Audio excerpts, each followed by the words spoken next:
Dear brothers and sisters in Christ, good morning, happy Wednesday. Today, Wednesday, September 10th, Wednesday of the 23rd week in Ordinary Time. What are the beatitudes? When you hear the word beatitude, what do you think about? The beatitudes are part of one of the most famous speeches of Jesus, called the Sermon on the Mount.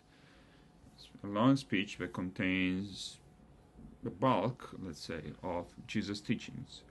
A part of it are the Beatitudes, actually, the beginning, in which Jesus calls the one who are poor in spirit, the ones who hunger and thirst for righteousness, the one who mourn, the ones who are persecuted for the sake of righteousness, the peacemakers, blessed. It's kind of a blueprint, so to speak, of Christianity. Jesus calls us to do, especially who Jesus calls us to be clean of heart, pure in spirit, to hunger and thirst for righteousness, not to retaliate and to strike back when we are persecuted. And in today's passage of the Gospel, we have the less known version of the Beatitudes from Luke. Luke's version of the Beatitudes is the shorter one. It contains only 4 of the Beatitudes out of the 8 that Matthew recorded. But also, Luke's version, as an additional characteristic, it contains stern warning from Jesus of the ones who, instead of being blessed, are miserable or wicked, if you wish. People who have the opposite disposition than one described in the Beatitudes. People who, instead of being poor in spirit, they are self-content. They are greedy and selfish, disregard others, they don't pay attention to others. People who don't seek God, but they're not clean of heart. Those people are miserable. And in the first reading, actually, and this is what I would like to talk to you about, we have a beautiful description of the consequence of following Beatitudes. The consequences of what it means for a Christian to act on Jesus' words, to put the Beatitudes into practice in one's life. It's a description of our life as Christians. It's a passage taken from letter of St. Paul to the Colossians, in which Paul is saying, you have been recreated by Christ.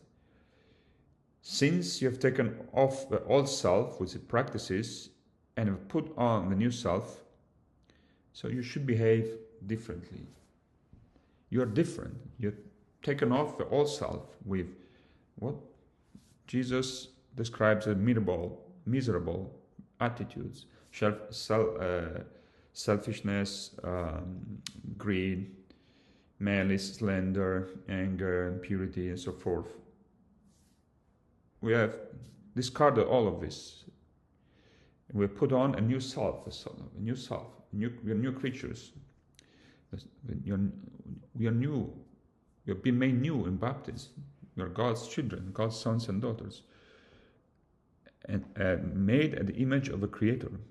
And so we should seek what is above, seek what is good, what is just, righteous, beautiful.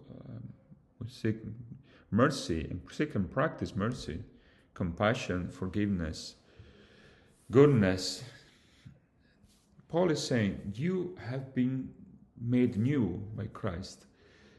You have died to sin, and your life is hidden with Christ in God. We are new. We've been made new.